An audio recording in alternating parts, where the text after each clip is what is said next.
Welcome back to Everyday Journeys, where we explore the ups and downs of life and share practical ways to grow through them. I'm Alex.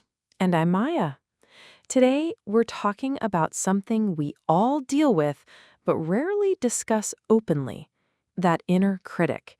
You know, that voice in your head that says, you're not good enough, or you're going to fail. Yep. And in this episode, we're not just talking about recognizing that voice.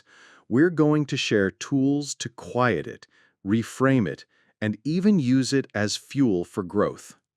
So grab your coffee, settle in, and let's dive into this together. Let's start here. What exactly is the inner critic? At its core, it's that internalized voice built from our past experiences. Maybe it came from a teacher who doubted you, parents who were overly critical, or just society's endless comparisons. Right. Michael Singer in The Untethered Soul calls it the inner roommate. Imagine having an actual roommate constantly criticizing you. You'd probably tell them to move out. Exactly. But because it's in our head, we often believe it's the truth. The first step to silencing it is understanding it's just a voice. It doesn't define you. Here's a question for you, Alex. Why do we even listen to that voice when we know it drags us down? Two main reasons: protection and conditioning. The inner critic thinks it's keeping us safe. By pointing out flaws or risks, it's trying to prevent pain or failure. But instead of protecting us, it often paralyzes us. Exactly. And then there's conditioning. Maybe you grew up hearing, "Don't aim too high," or "You're not good at that." Those old tapes keep playing, unless we consciously rewrite them. Let's make this interactive for our listeners.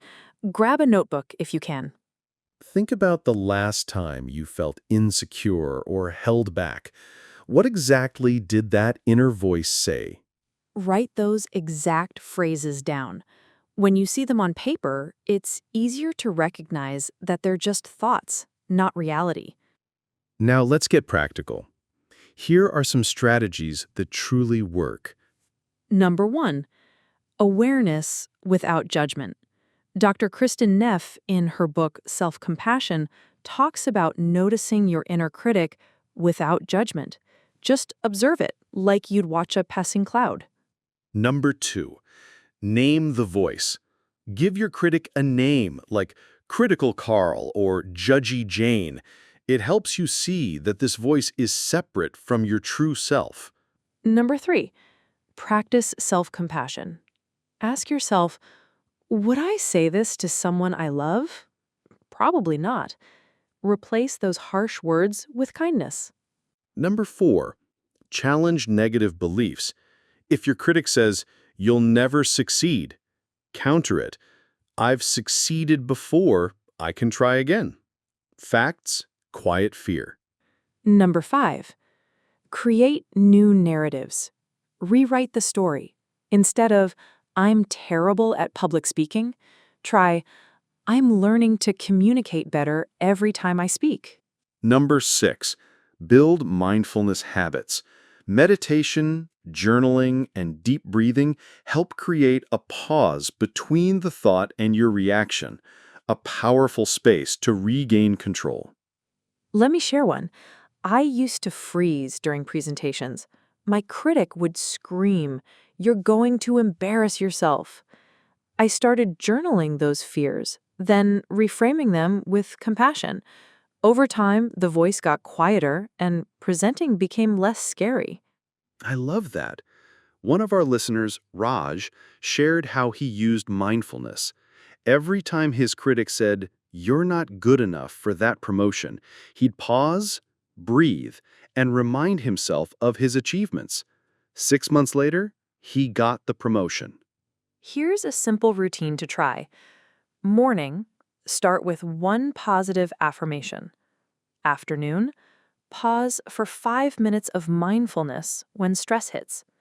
evening, journal one moment where you replaced self-criticism with kindness.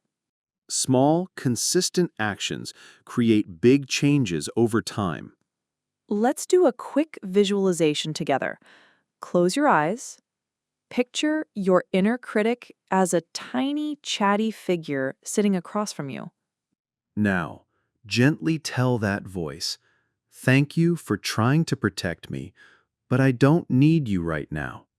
Imagine it fading into the distance, leaving behind peace and clarity. Remember, your inner critic is just a voice, not the truth. And you always have the power to turn down its volume and turn up self-compassion. If you found this episode helpful, please like, share, and subscribe to the Everyday Journeys podcast. And if you're looking for more resources, we highly recommend The Untethered Soul by Michael A. Singer and Self-Compassion by Dr. Kristen Neff, two incredible books that can guide you on this journey. Until next time, keep growing, keep learning, and keep speaking kindly to yourself.